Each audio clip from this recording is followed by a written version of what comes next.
Made with spoken. Rift Rangers, Volume 1. By D.M. KRULICKI. Digital narration performed by the Klondike players.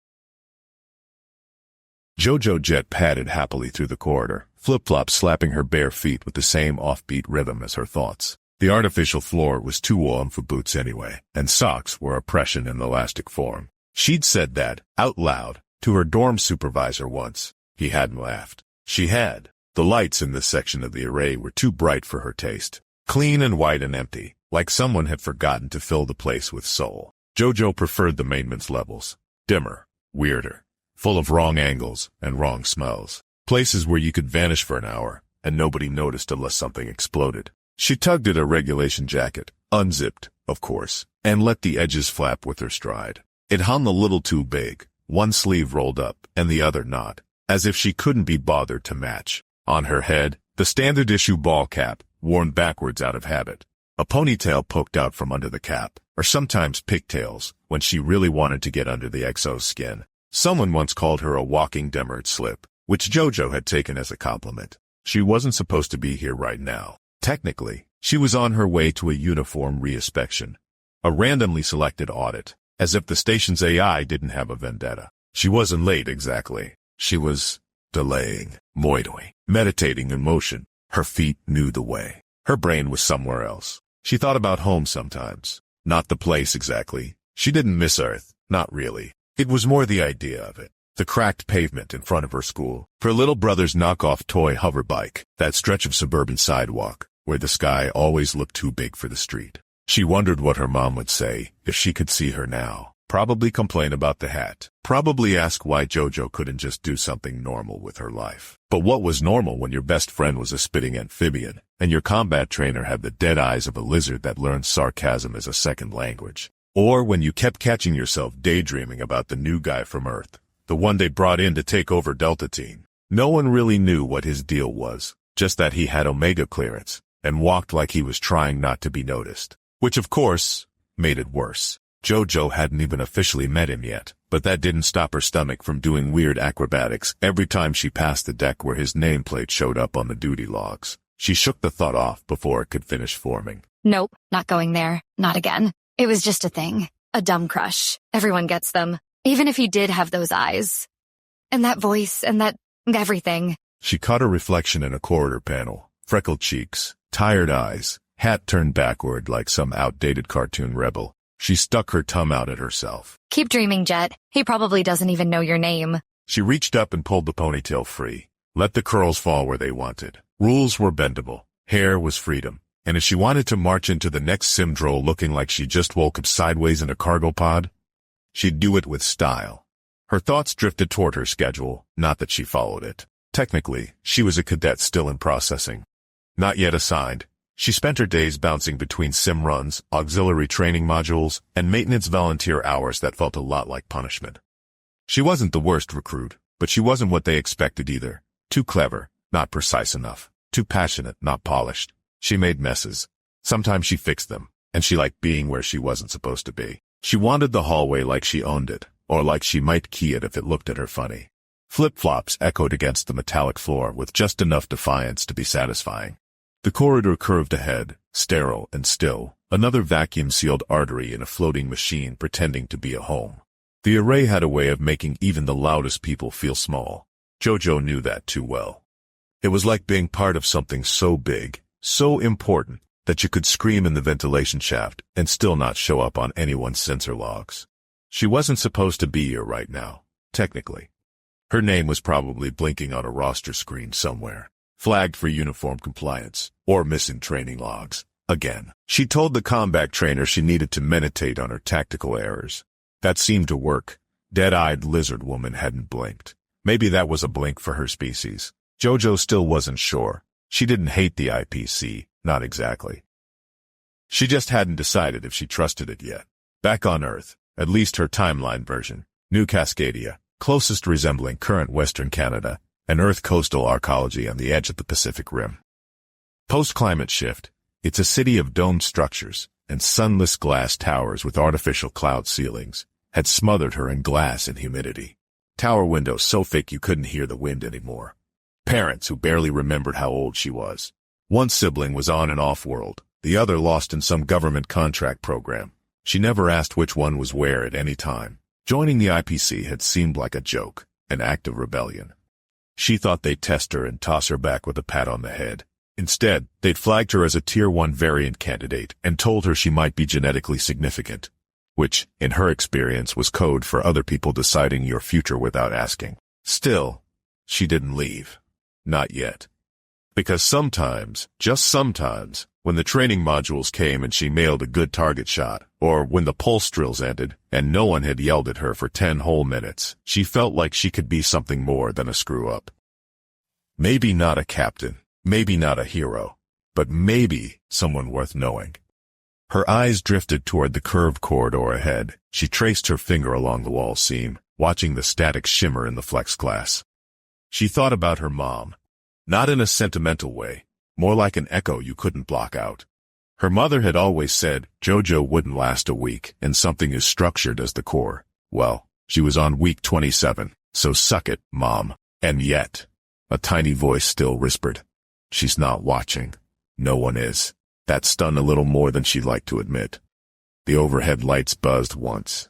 Jojo exhaled through her nose, flipped her hat sideways just to be obnoxious, and prepared to keep walking. Her wristband pulsed. She blinked, pulled her arm up. Bioanomaly detected. Vital sig disruption. Klondike D.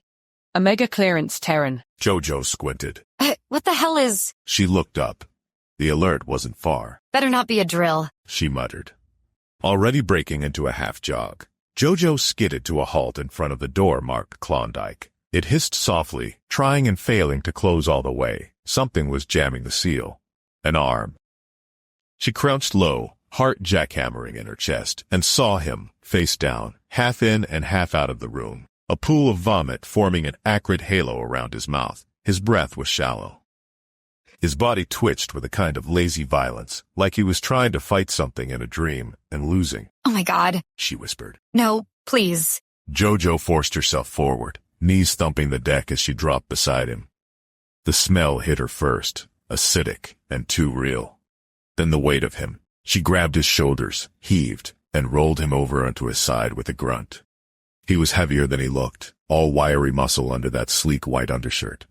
Recovery position. Clear the airway. Don't panic. She scrubbed at his face with her sleeve, wiping away what she could. His eyes were open, barely, unfocused. There was a rattling sound in his throat. She knew that face. It's him, the guy from the transport weeks ago. The one who stepped off like he didn't belong anywhere, but didn't care either. He had a look about him, tall and lean, with the kind of sharp, angular features that suggested trouble or tragedy, maybe both. His jawline was dusted with the kind of stubble that said he forgot to shave or just didn't bother. Hair dark, slightly unkempt, with a single stubborn lock that always seemed to fall forward. Skin, a few shades paler than the station norm, like he hadn't adjusted to the artificial lighting yet. There was something raw in his face, even unconscious, like a soldier in a place where wars weren't allowed. Jojo had seen him for all of 5 seconds, and spent the next 3 days convincing herself she didn't care. She'd cared. Oh, stars. He's even hotter up close. She shook the thought out of her head and checked his breathing again. Still shallow, still rhythmic. That was good. You better not die. She muttered, trying to keep her voice steady. Not before I get to properly meet you. The door behind her hissed again, and this time stayed open. Zilch slid in like a lizard on fast forward.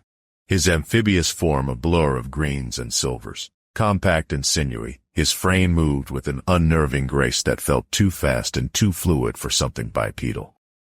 His glossy skin shimmered faintly in the corridor light, a blend of slick emerald and dusky bronze, like he was carved from living gemstone.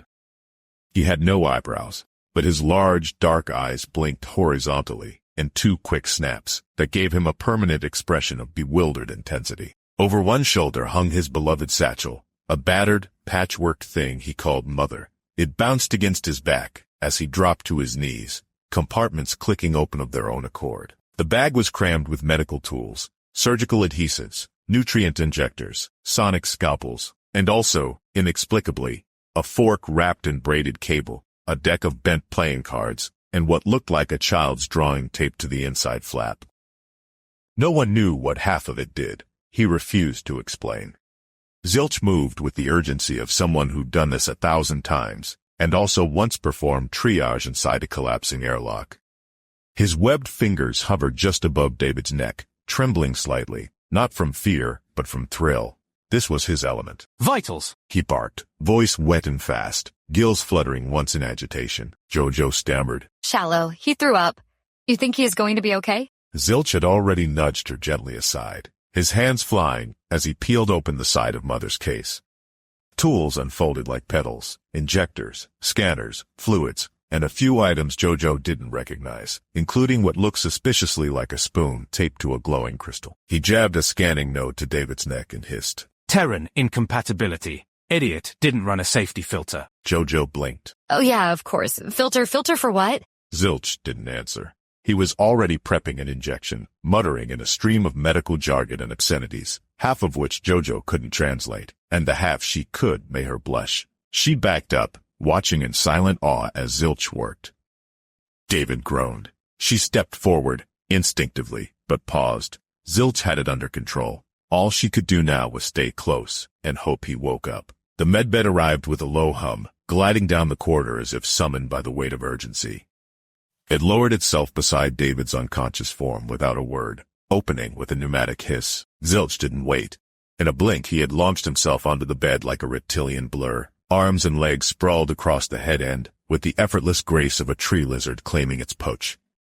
He straddled David's shoulders, fingers already working through injector ports and pressure nodes, as the platform began to rise. Come on now, don't do this. No, not here, not like this. Zilch hissed, almost to himself, his gills flaring with exertion. Terran filtration bypassed, blood viscosity compromised. Idiot. Glorious, reckless idiot. Jojo barely had time to hop out of the way as the medbed whooshed forward, propelled by emergency auto-nav. She sprinted after it, heart pounding, breath coming in shallow bursts. It was like chasing a runaway tram, only the cargo was human and fragile, and far too important. The bed skimmed through junctions and bypass tubes, its undercarriage humming with controlled magnetics. Zilch never stopped moving. One hand braced himself as the other jammed a stabilizer into David's neck, his eyes wild with calculation. Jojo nearly slipped rounding a curve, catching herself with one palm against the wall. She shouted ahead, not even knowing what. A word of encouragement, a plea, maybe just his name. They hit the medbay doors at speed. The paneling parted just in time as the bed burst through, coming to a smooth hover stop in the center of the sterile chamber.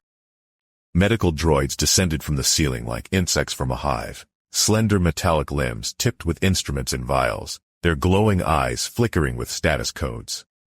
Jojo skidded in after them, gasping, her flip-flops thudding against the metal floor. Zilch leapt off the bed in a practice spin and backed up, arms crossed, breathing fast. He watched as the droids surrounded David in a cloud of mechanical precision. Tubes slid into veins. A suction line cleared his airway. Needles hissed. Liquids changed color. The room pulsed with antiseptic urgency. Rookie moves, Zilch muttered, eyes narrowed. Wrong gauge on the central line. Filtration path is inefficient. Their osmotic balance ratios are trash. That's not how you calibrate a metabolic purge. Jojo looked at him stunned. They're saving his life. I could save it better, He snapped. His voice was calm, but his posture betrayed him. Coiled, fidgeting, wounded. He watched one more injection go in, then made a disgusted noise and turned. Idiots. Treating him like a patient. He's not a patient. He's a paradox. And with that, he marched out, muttering to Mother, like the toolkit could console him. Jojo stayed. She didn't move, just stood at the edge of the med zone, hands curled into fists at her sides. David twitched. The monitors beeped. The droids didn't flinch. She bit her lip and tried not to cry, tried not to hope too hard. But hope had already moved in, along with something else, something warm and unfamiliar that flapped around her chest like nervous wings. Butterflies, of course, of all the times. She looked at him, the unconscious mess of a man who had somehow colonized her imagination for days, and whispered, more to herself than anyone. Come on, handsome. Don't quit now. Time had passed. David was stable now, tucked into a soft light pod surrounded by idle medtech, but still unconscious. The chaos had quieted, and so had Jojo. She was curled up in the waiting room, one leg folded beneath her, her oversized jacket pulled halfway over her face. The flip-flops she'd kicked off earlier were now lying abandoned under the chair. She looked younger in sleep. Curls messily fanned across the seat back, her breathing steady but shallow, like she wasn't entirely relaxed, even now. The soft chime of the station announcement snapped her awake. Cadet Jet. Report to Dormitory Bay C for uniform inspection. Repeat, Cadet Jet to Dormitory Bay C. Her eyes flew open. Shit. She scrambled upright, hair askew, and shoved her feet back into her flip-flops with the speed of someone dodging a tribunal. She cast one last look toward the medbay doors where David rested, then bolted. The corridor swallowed her as quickly as she emerged. She never saw the man approaching from the opposite direction. Malrix Zor, the Iron Exo. He walked with the quiet weight of a cold-blooded predator. Tall, slate-gray skin, marked with faded ceremonial scars that ran from jaw to collarbone. His uniform was crisp, tailored to his formidable frame, the matte black of his station coat absorbing the corridor light. He didn't stomp, he didn't strut, he simply was, and the space around him moved. His eyes tracked the blur that had just passed him, a flash of red hair, half-worn jacket, and disgracefully unsecured footwear. No salute, no acknowledgement. His head pivoted slowly, watchful and precise. "Young lady," he began, voice low and deep as a distant avalanche, but she was already gone. He exhaled through his nose and resumed his pace. Beside him walked another figure, a step lighter, more fluid, but every bit as purposeful. Jessica, recruitment liaison. Terran, tall and striking, with long brunette curls spilling down past her shoulder blades. She wore the IPC formal, navy with a touch of relaxed flair, sleeves rolled just so, collar slightly open, as if daring regulation to pick a fight.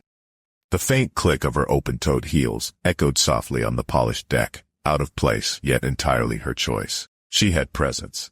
Not the cold, brittle authority of Mao, or the detached observation of the watchers. Jessica's presence was subtler, woven of poise and confidence, the kind that drew people in before they realized they were already being measured. Her eyes were brown, deep and intelligent behind sleek black frames. They flicked over everything as they walked. The crew, the bulkheads, the polished insignia on the wall, cataloging without seeming to. There was warmth there, yes, but also calculation. And a trace of mischief that made you wonder if she knew the punchline of a joke no one else had heard yet. She caught Mao watching and gave a small, knowing smile. Not the smile of a subordinate or a colleague, something else, a recruiter's smile. The kind that said, "I already know who you are. Now I want to see who you think you are." "That was Cadet Jojo Jet," Jessica said at last, her voice calm and melodic, carrying both amusement and assessment. She glanced back over her shoulder, where the redhead had vanished. "She's unorthodox but sharp. One of our Tier 1 variant flags." She adjusted her glasses with one finger, then added, softer, "Keep an eye on her. She'll change things whether we're ready or not." They stopped at the medbay door. Jessica looked up at the tall Grolari beside her. "This is where your new assignment begins. David Marshall, Captain designation pending final recovery clearance. He'll be your commanding officer for Delta Team." Mal turned his head slightly, one brow raised. "I was not informed he had leadership credentials." "He doesn't," Jessica said. "He has potential. IPC flagged him for situational uniqueness. Your job is to get him acquainted, show him what he's working with, learn what he's made of. She glanced at the door. And maybe make sure he doesn't eat anything that tries to kill him again." Mal sighed, deeply. "Fantastic." His voice low and baritone, enough to vibrate with resonance that mimicked thunder. Jessica smiled wide. "Isn't it, though?" The lumbering pirate ship groaned with every surge of its failing grav stabilizers. Interior lights flickered with the rhythm of a dying heartbeat, casting jagged shadows over the rust-stained corridor walls. Panels dangled, wiring sparked. The air stank of coolant, sweat, and leftover desperation.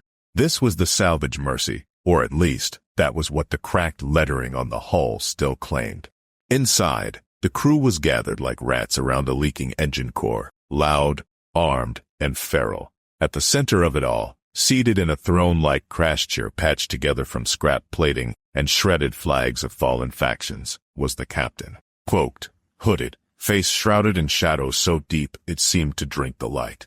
They didn't speak often, they didn't need to. One glance from beneath the cowl, and the room went still.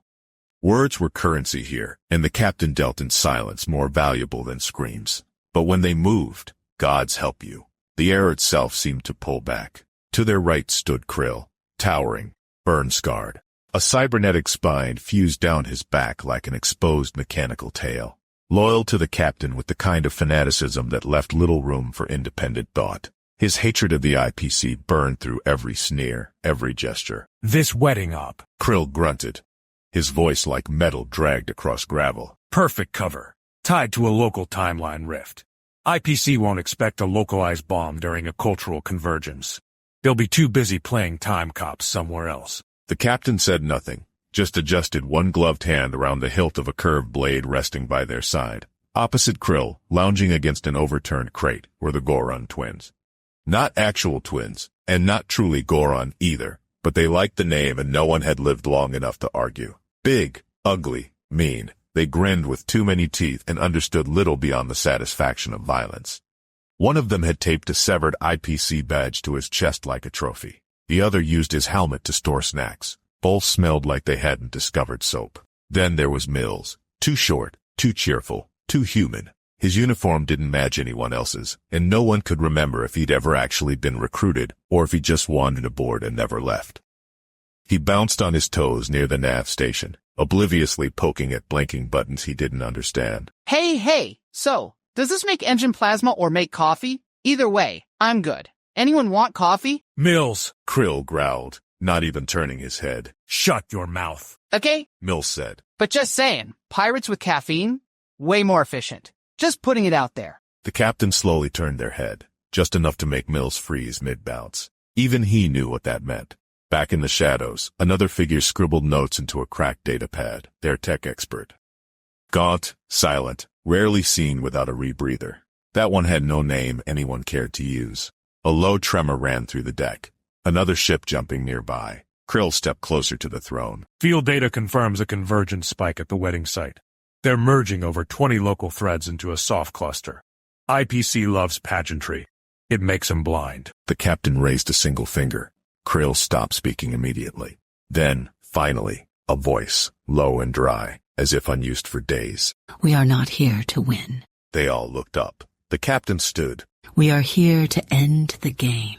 A murmur spread through the room. Krill grinned wide. The twins growled and cracked knuckles. Even Mills clapped politely, though it echoed awkwardly. The IPC guards time. The captain continued, stepping slowly forward. They treat it like a pet.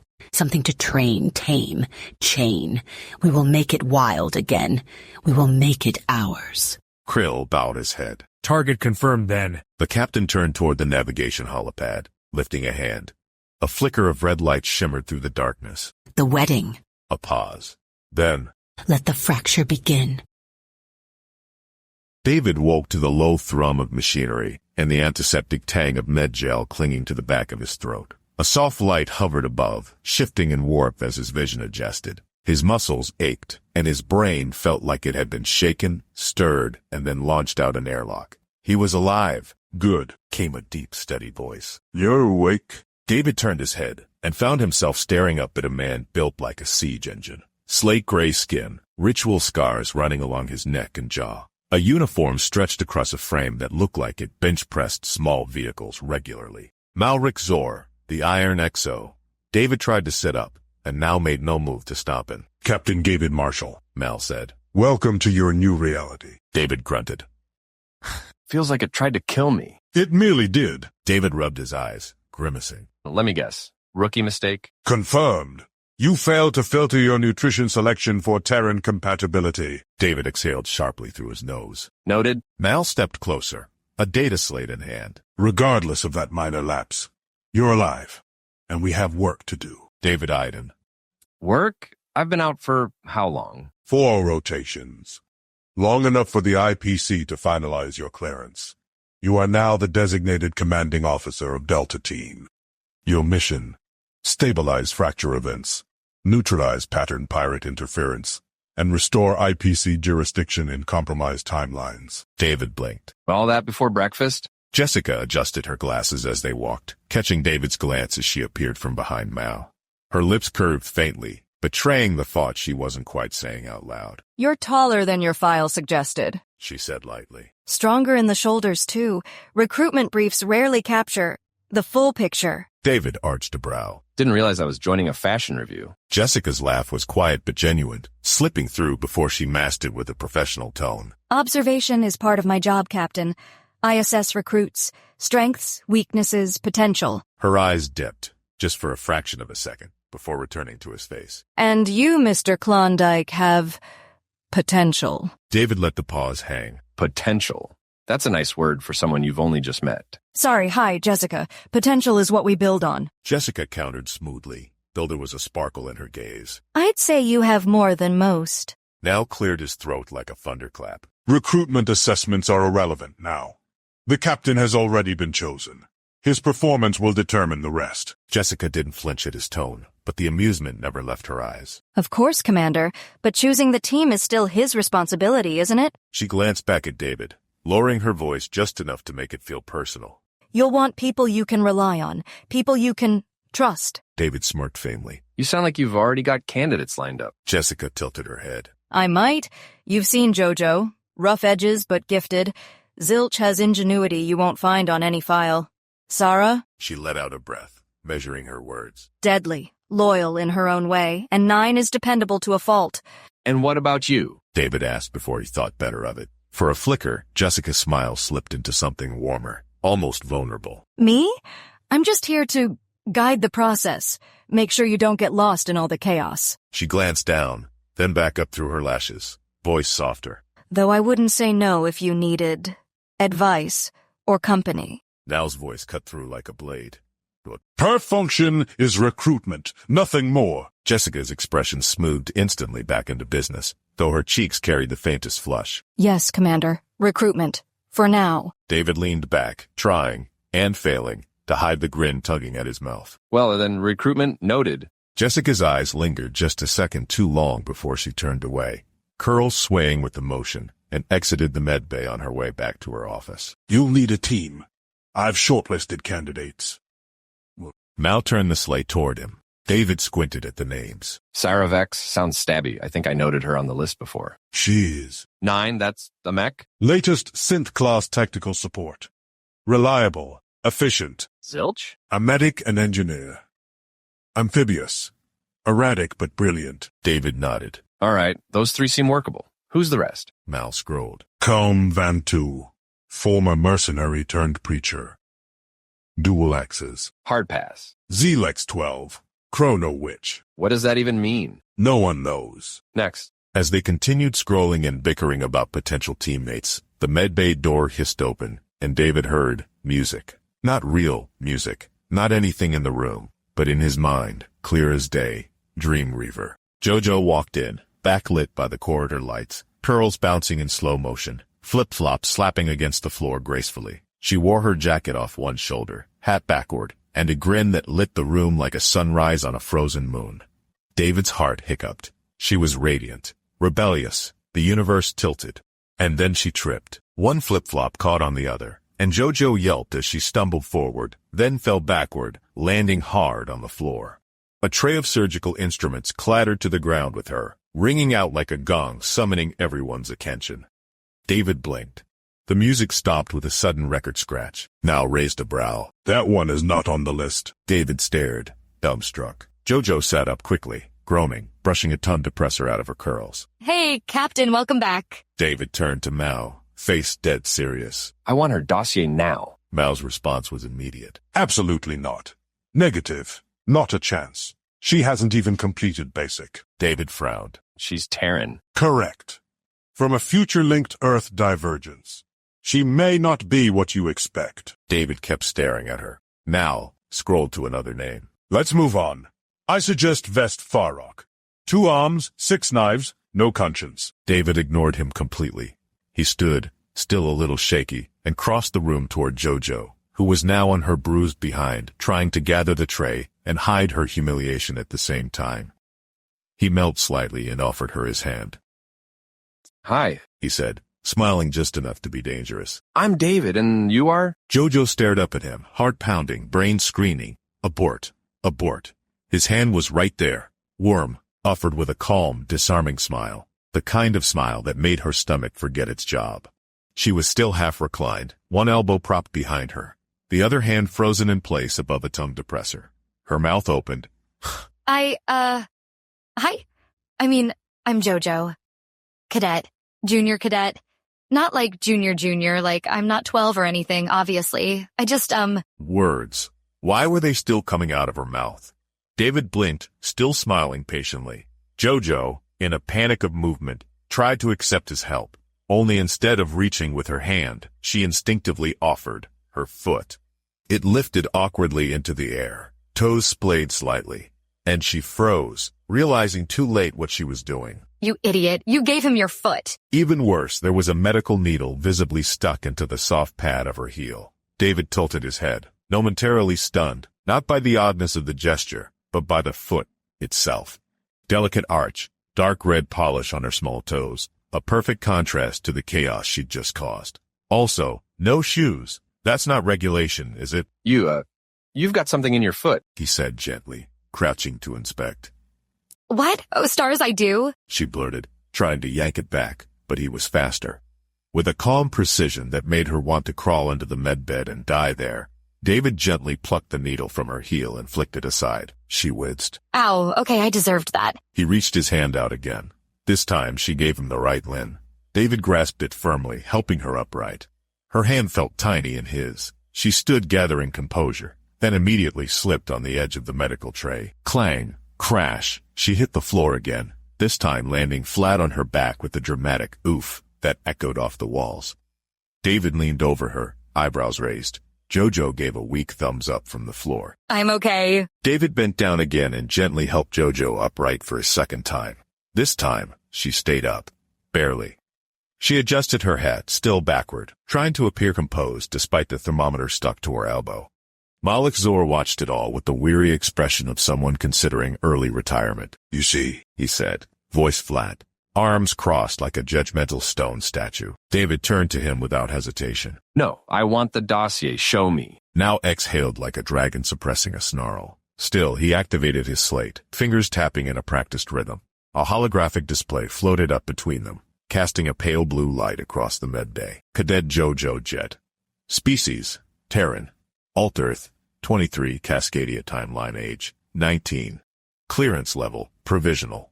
IPC variant flag. Tier 1 status, unassigned trainee. David skimmed until Mao highlighted a particular section. Specialization, quantum pattern recognition, and navigational improvisation. Wait, David said, eyebrows lifting. She has this kind of skill?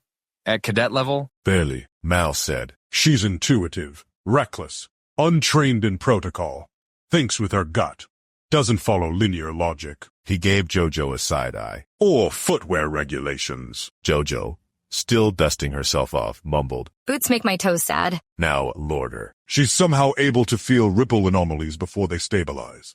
Navigationally speaking, she's a savant. You drop her into a temporal fold, she'll get you out, backwards, sideways, or through a garbage chute. But she will get you out. David grinned. That sounds like exactly what we need. Mao scowled deeper. It sounds like a malfunction that hasn't exploded yet. Jojo tried not to beam. Failed. Captain Klondike. She said, saluting poorly, trying to stand straighter, then remembered she wasn't supposed to call him that yet. Marshal, sir. David looked at Mao. Put her on the team. Mao stared at him. David stared back. Jojo accidentally saluted with the wrong hand and knocked her hat off. David chuckled. Perfect. She stays. Jojo blinked. Wait, stays for what? She looked between David and Nell like someone had just assigned her a homework project in a language she didn't speak. Maul rubbed the bridge of his nose. You've been selected, for reasons beyond my control, as a candidate for Delta Team. I'm sorry, it sounded like... David smiled. You're on my team. Jojo stared. Her mouth opened, then closed, then opened again. I'm on a team? Like an actual IPC field unit team? Like one with badges and mission patches and cool slow-mo hallway walks? Wait, what does the team do? Do we fight pirates? Rescue time orphans? Do I get a new locker? Who else is on it? Am I the youngest? Do we have a ship? Can I name it? Oh my stars, I need to name something. I already have ideas. One of them involves a narwhal. Her voice picked up speed like a grav train with the brakes cut. Do we have special uniforms? Are they optional? Please say they're optional. Do we get issued jackets? Because I would wear the hell out of a jacket if it had, like, the little elbow patches, but not itchy ones, and... She gasped, finally running out of breath. There was a long pause. David chuckled. Just once, Yeah. he said, still smiling. She stays. Let's get training. The room was small, utilitarian, and dimly lit by narrow ceiling panels that gave everything a faint blue sheen. Rows of seating, too, precisely, face a transparent writing board and a mounted hollow projector.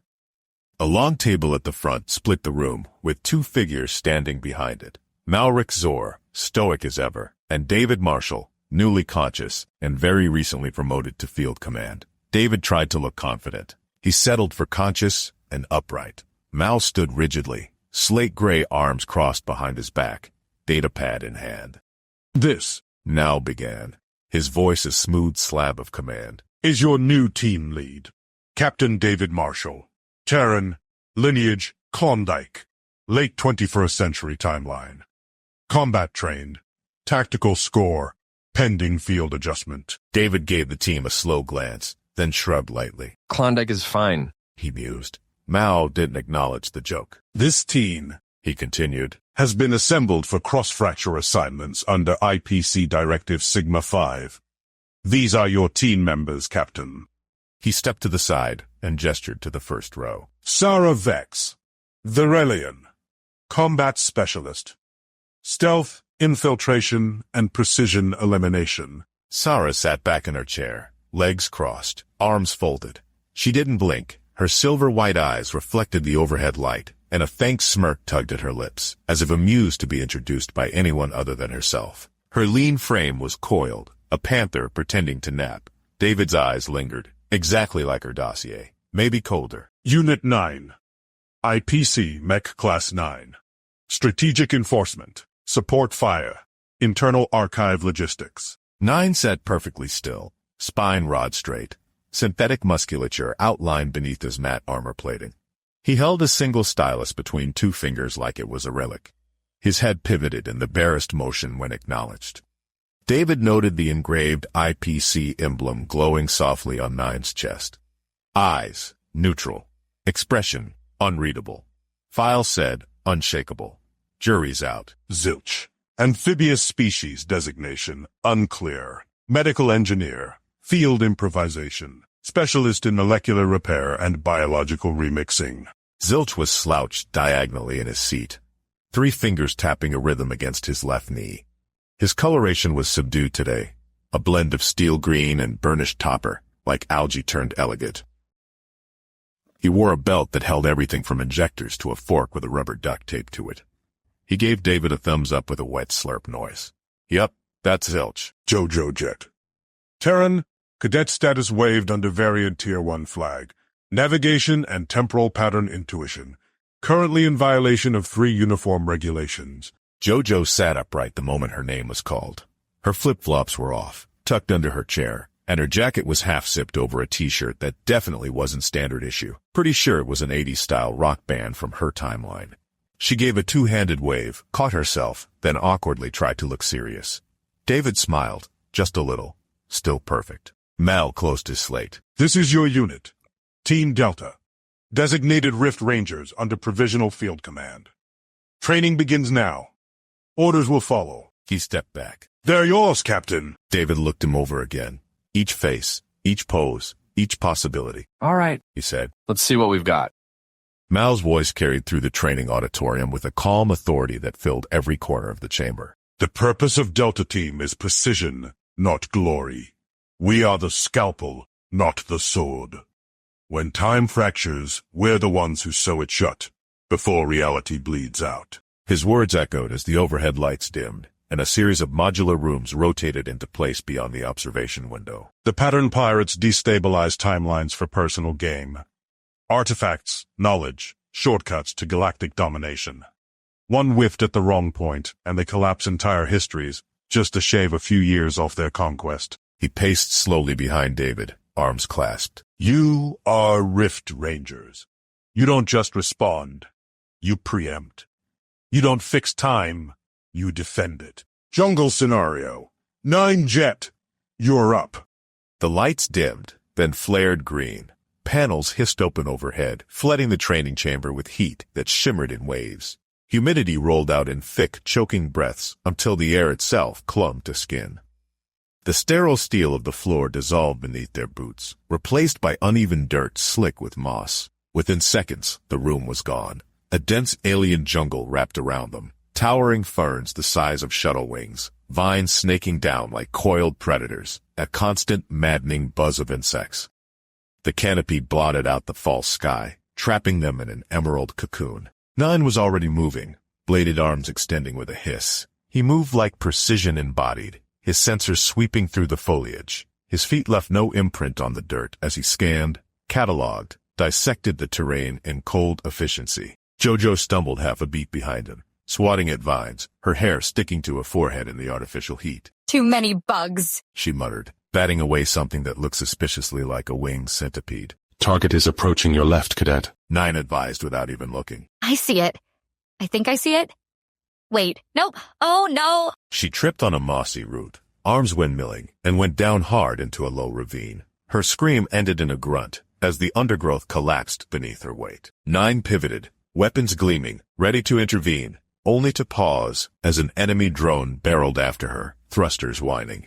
Jojo flailed, grabbed for anything, and yanked down a vine. The vine pulled an entire tree branch loose. Crunch! The drone disappeared under the weight of it. Smoke rose, sparks fizzed, and Jojo popped her head up from the ravine with mud streaking her cheeks. Totally intentional. She coughed. From the control deck above, Zilch whistled. Unconventional. I approve. Urban lockdown. Zilch, Sarah, go! The jungle bled away. Metal walls slammed up around them with a hydraulic groan. Neon flaring to life across rusted signboards. The scent of oil and rain on asphalt replaced the wet earth. Trash skittered across the alley as vents blasted steam. Sarah was gone in an instant. She hit the shadows like a phantom, blades flashing in quick silver arcs. One drone dropped, then another, then a third, their cores sparking before their shells hit the pavement. She didn't slow. Zilch, meanwhile, had barely managed to untangle his satchel straps. He jogged after her, trying to keep tools from spilling everywhere. Little help here, he shouted, hopping onto a dumpster for cover. The dumpster groaned, tipped, and fell sideways with a clatter, spilling rotting trash. Sarah didn't even glance back. Stealth. Not your specialty. One of Zilch's spark grenades clattered free, rolled under a drone's hover unit, and paused. Ooh! The drone exploded in a shower of sparks. Zilch blinked, mouth hanging open. Nice throw, Sarah said flatly, already moving to the next target. He straightened, trying to recover some dignity. That was definitely planned. Time fracture simulation. Full team deploy. The alley flickered, stretched, then shattered into fractured glass. Space twisted, reformed, bent. They landed in a fractured pocket of time, where gravity wavered, and the air shimmered like heat over asphalt. Pylons of light stabbed upward around the perimeter, crackling with unstable temporal energy. The very floor trembled beneath their boots, as if the ground wasn't sure it wanted to exist. This time, the whole team launched together. 9 dropped into the stabilizer grid, his blades stabbing into pylons to redirect energy flows. Sparks arced across his frame as he gritted through the feedback, his monotone voice announcing. Containment at 51%, rising. Sarah darted ahead, slicing down temporal echoes before they could destabilize the field. She moved without hesitation, a blur of cold precision, her face set in hard focus. Jojo dangled upside down from a harness over the core panel, hair swaying, tongue poking from the corner of her mouth. I think I got it. I definitely got it. Maybe? She yanked at the wiring with both hands, sparks spitting dangerously close to her face. Confidence levels inadequate. 9 intoned. Confidence levels, shove it. Jojo snapped, wire sparking in her hands. Zilch darted around the perimeter, rewiring containment nodes, tools spilling from his satchel as he went. You're doing amazing, Cadet. He hollered up at her, juggling wires in both hands. Really? You've got this. Shut up. She shouted back, voice echoing upside down. You're making it worse. The entire room trembled, energy spiking, alarms shrieking. And then, click, the panel sealed. The pylons flared. Stability surged to 100%. The simulation froze, then dissolved. The chamber's walls retracted with a hydraulic sigh, dissolving the jungle, the city, the fractured timelines into sterile steel once more. Smoke curled from 9's blades. Jojo dangled upside down from her harness, grinning sheepishly. Zilch scrambled after his spilled tools, muttering excuses. Sarah stood at ease, as though none of it had ever mattered. David leaned in the control room, watching through the glass. He should have been proud. By all measures, they had succeeded. The drones neutralized, the grid stabilized, the team, however chaotic, had survived together. But pride didn't come. Instead, something hollow gnawed at him. They were improving. That much was obvious. Jojo's timing was sharper. Zilch had turned a clumsy accident into a functional solution. Sarah cut through obstacles like inevitability, and 9 adjusted without hesitation, as if calibrating to the other's rhythm. They were learning. They were adapting. And David's reflection in the glass looked back at him with tired eyes. He wasn't teaching them. He was barely keeping ahead of them, like a man sprinting downhill, chased by the boulder he was supposed to be pushing. They didn't need him to lead. They needed someone better, stronger, someone who didn't hesitate, someone who didn't lie awake at night, still hearing the instructions in his head from the grays. Unorthodox, sloppy, but effective. Maul's words echoed from the calm. They had sounded like a critique, but maybe they were a judgment on David himself. He exhaled, slow and heavy, forehead brushing the cool glass. From here, the crew looked small, their laughter muffled by the soundproof wall. For a heartbeat, he imagined stepping back, letting them run without him. Maybe they'd soar higher. Maybe they'd survive longer. But then Jojo looked up, waving at the control deck with both hands, nearly tangling herself in the harness again. Zilch was already cheering, like the simulation had been a grand performance. Sarah smirked faintly, eyes cutting toward the observation window as if daring him to critique her. Even 9, ever impassive, flicked his optics upward as though awaiting confirmation. They were waiting for him. Not Mao, not the Watchers, not some better version of him that might exist in another timeline. Him. David straightened, pulling the mask back on. He forced his shoulders square, his mouth set. They couldn't see the hollowness in his chest. They couldn't know how close he was to stepping aside. He would fake it until the weight felt like his. He had no other choice. The room damned in training continued. Maul's voice, flat and commanding, rang through the audio system like a judgment. Stress test. Phase 1. Virelian Operative Sarah Vex. The simulation chamber rippled to life with projected light and hard light constructs, painting a starport docking bay in flames. The air reeked of burning fuel, acrid smoke curling into a sky, the color of rust. Explosions rumbled in the distance, tremors shuddering beneath their boots. Sirens wailed. Fire suppression drones sputtered uselessly in the corners, their systems overrun. Civilians screamed faintly from deeper in the port, scattered shadows fleeing through the haze. Front and center, a civilian shuttle listed dangerously on its landing starts, sparks spraying from torn engines, its weight pressed against a tilted platform that hung directly over a cluster of small alien children. They were bright-skinned and wide-eyed, their spindly arms wrapped around one another under a collapsing lattice of scaffolding. Overhead, a pirate-controlled cargo hauler thundered in. Its auto-docking was corrupted. The bulk freighter bucked like a wounded beast, venting fire, its descent listing hard to starboard. Each second dragged it closer. Mal's voice cracked through her earpiece, cold, measured. Sarah. 2 options in your pack. Remote override for the hauler, or manual winch for the scaffolding.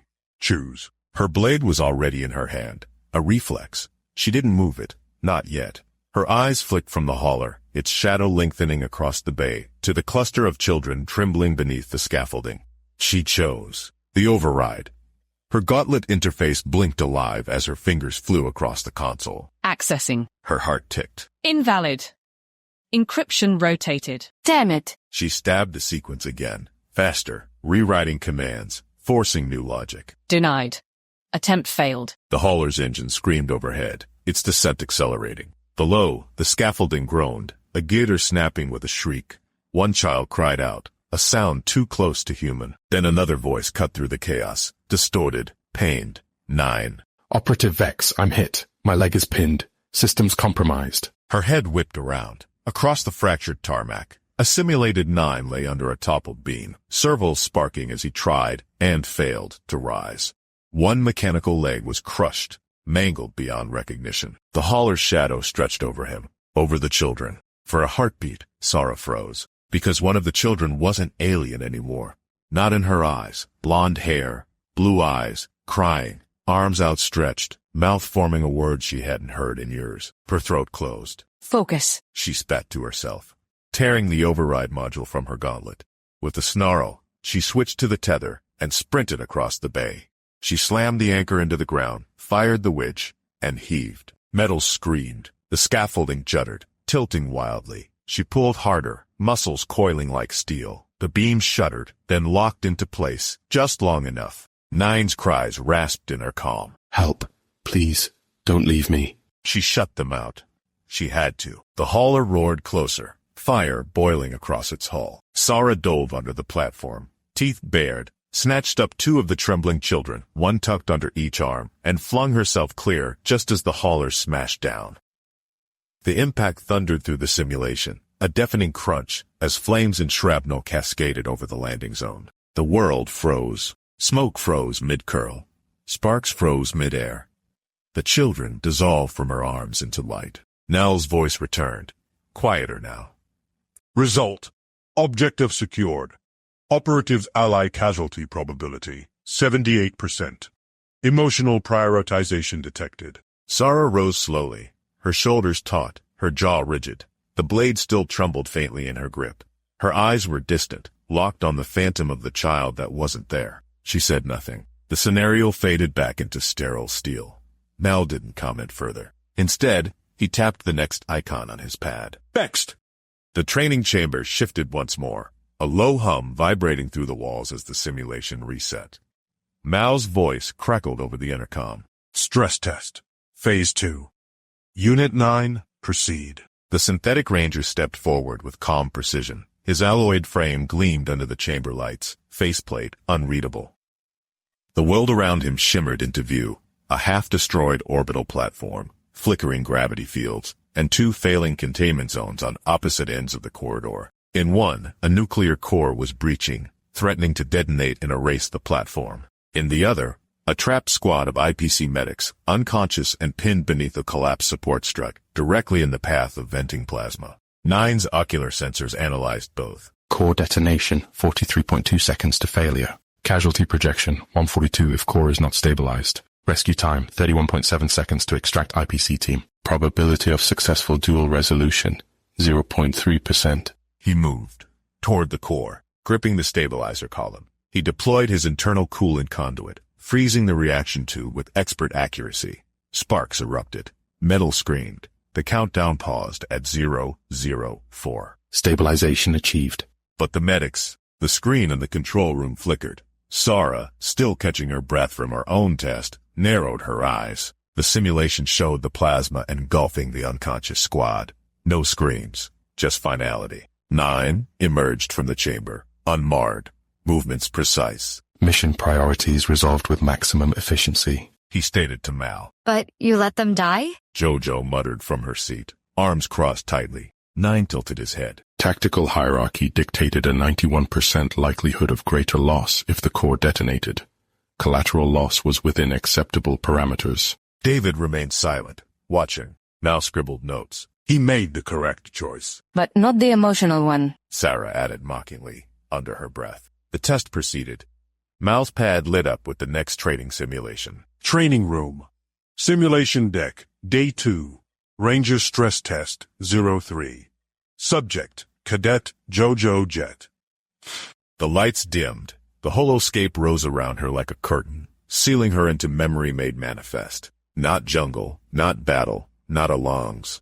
A living room. It smelled faintly of dust and broth simmering too long on the stove. A single lamp painted the walls in warm amber, throwing lace curtains into soft shadows. The carpet under her sandals was worn thin, threads gray from years of restless pacing.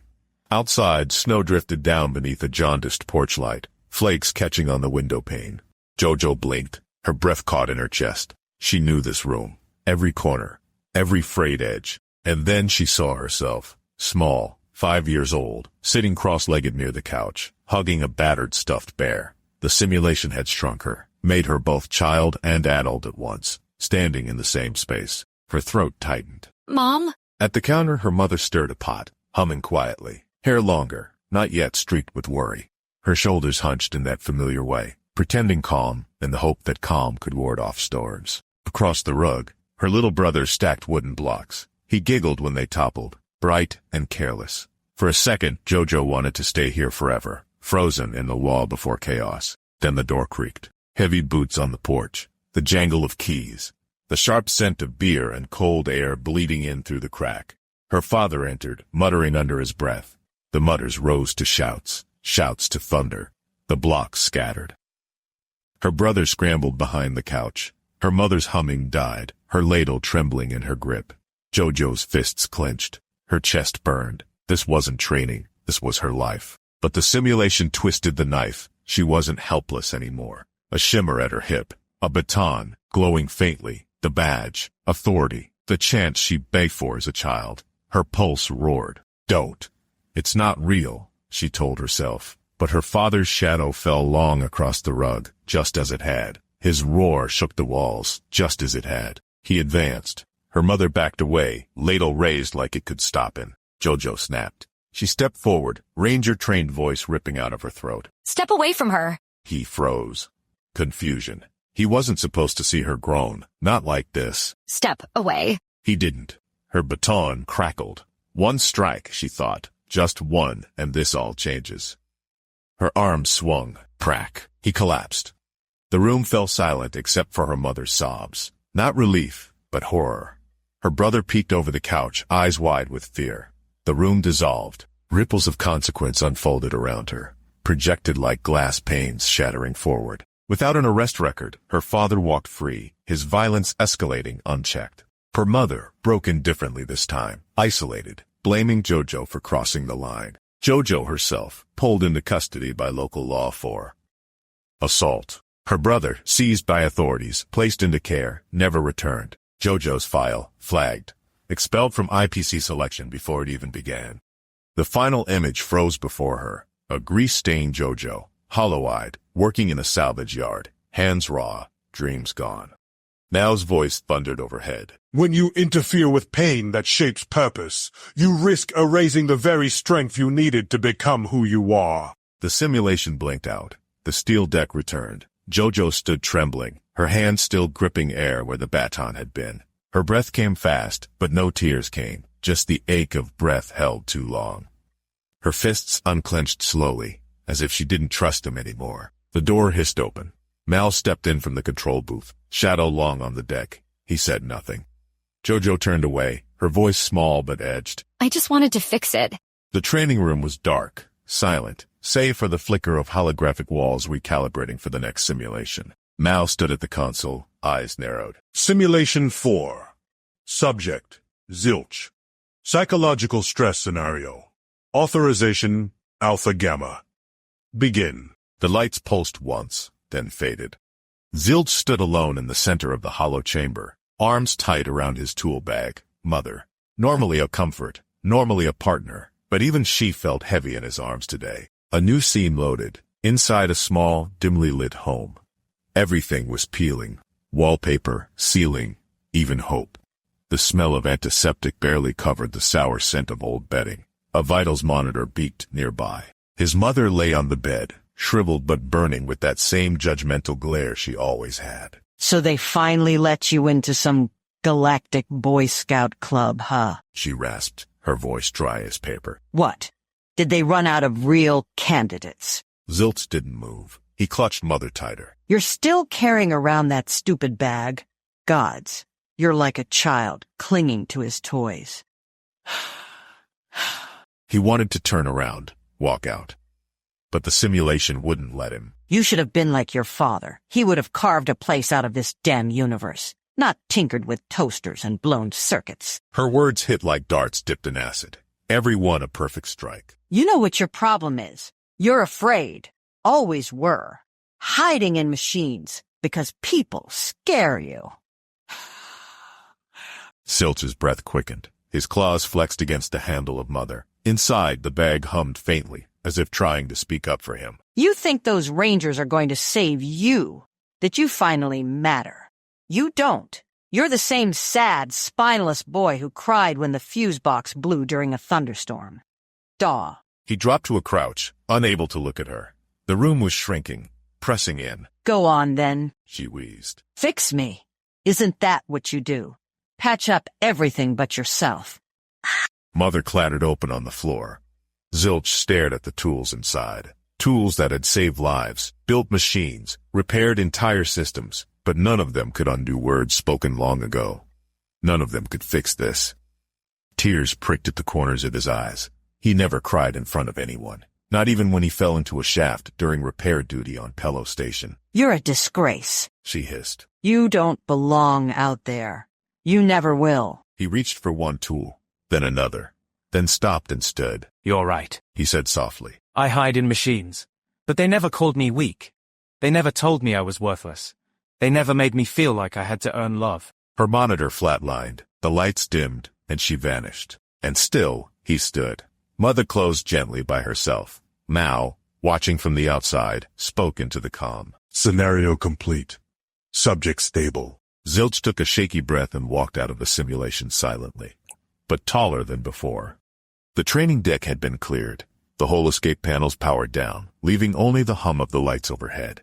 The team sat in a semicircle of metal chairs, sweat still clinging to them from the simulations. Mal stood at the front, hands clasped behind his back, his presence filling the room like iron weight. David lingered to one side, leaning against the console, arms crossed, letting Mao take point. Debrief, Mao said flatly. We begin with Operative Vex. Sarah's chin lifted, her face impassive. The parameters, Mao continued, voice like gravel grinding steel, were simple. 2 objectives in direct conflict.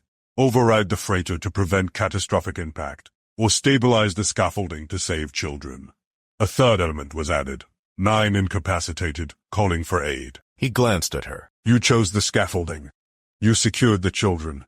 You abandoned 9. No flicker crossed her face. Probability of ally survival? Now prompted. Low? Sarah said evenly. 80% casualty. 78. 9 corrected from his seat, optics glowing faintly. Not acceptable odds, Mal said, tone as flat as stone. He swept his gaze across the group. Discussion. Zilch cleared his throat, scales along his neck rippling. I mean, she saved the kids. That's something. Isn't that what you're supposed to do? Depends. Sarah said coolly. On whether you define supposed to as orders or instinct. Jojo shifted in her chair, biting her lip. I'd have saved 9. No offense to the kids, but... She stopped at Sarah's sharp glance. Okay, yeah, that sounds awful when I say it out loud. Awful? Sarah's smoke returned, razor thin. Or pragmatic? Now's gaze swept over them like a blade. Trust is built on knowing which of you will carry your weight under strain. Sarah's decision prioritized strangers over a comrade. Consider carefully. Does that inspire your trust or your doubt? The silence hung heavy. David finally stirred, pushing off the console. Or maybe it inspires honesty. She chose, and we saw it. That's trust, too. The kind where you know exactly what the other person will do, even if you don't like it. Mao's eyes flickered, unreadable. He moved on. Tatted jet. Jojo sat straighter, her face pale but defiant. The parameters. Confrontation with her origin trauma. 1 strike to end a cycle of abuse. 1 strike to alter a timeline. She took it. She interfered. The consequences, catastrophic. Jojo's fists clenched in her lap. Mao's gaze never softened. She failed the simulation. Jojo began, then faltered. She exhaled hard. I just wanted to fix it. That's all. David spoke before Mal could cut her down further. That's the point, Jojo. You wanted to fix it. That instinct and that heart is why you're here. But the job isn't just about fixing what hurts. It's about knowing when not to. That's the line. The room was silent. Even Sarah didn't smirk this time. Mao's eyes swept them all again. You have now seen your comrades at their weakest. Their failures are not private. They are yours as well. You carry them. If you cannot, you do not belong here. Jojo swallowed hard, her voice quieter now. So, do we trust each other less or more? David let the silence breathe, then answered. That depends on whether you learn from this. Trust isn't built on perfection. It's built on knowing what each of us does when it's messy, when it hurts, when it costs. Sarah leaned back in her chair, arms folded, eyes narrowing at David. Jojo looked down, fingers fidgeting in her lap. Zilch shifted uncomfortably, his gills fluttering. 9's optics dimmed slightly, unreadable. Mal folded his hands behind his back again. The lesson is not comfort. The lesson is clarity. Carry it. The Rift Ranger's lounge wasn't particularly spacious, but it had been customized for this moment. Couches dragged into a circle, the faint hum of a beverage synthesizer in the corner, and soft perimeter lights casting a warm, almost campfire-like glow. Sarah sat on the edge of one of the couches, arms crossed, blade still sheathed at her side, posture taut like a coiled sprain. She scanned the room, as if unsure how she'd ended up in it or why she hadn't yet left. Zilch sat nearby, upside down in an armchair, legs dangling over the backrest, head bobbing near the floor. His toolkit, Mother, rested lovingly on his lap. He occasionally pet it like a cat. 9 stood perfectly still behind them, arms crossed, optical array dim, a silent sentinel. Jojo sat cross-legged on the floor in the center of the group, nervously sipping something pink and fizzy from a bulb-shaped mug. She looked like she was vibrating. So, Jojo began, eyes darting around. that was intense, huh? Zilch spun upright with alarming speed. I'd give the stress test a solid 8 out of 10 for psychological trauma. Really cracked open the gooey center of our collective neurosities. Didn't crack me. Sarah muttered. No, but it simmered you. Zilch said, leaning forward. Slow-boiled emotional vulnerability. Like a stew. You're a stew, Sarah. She turned her head slowly. Call me food again and I'll use you as a side dish. 9 raised one metal finger. There is a 73% chance she is not joking. Jojo grinned, her voice rising. But hey, we survived, right?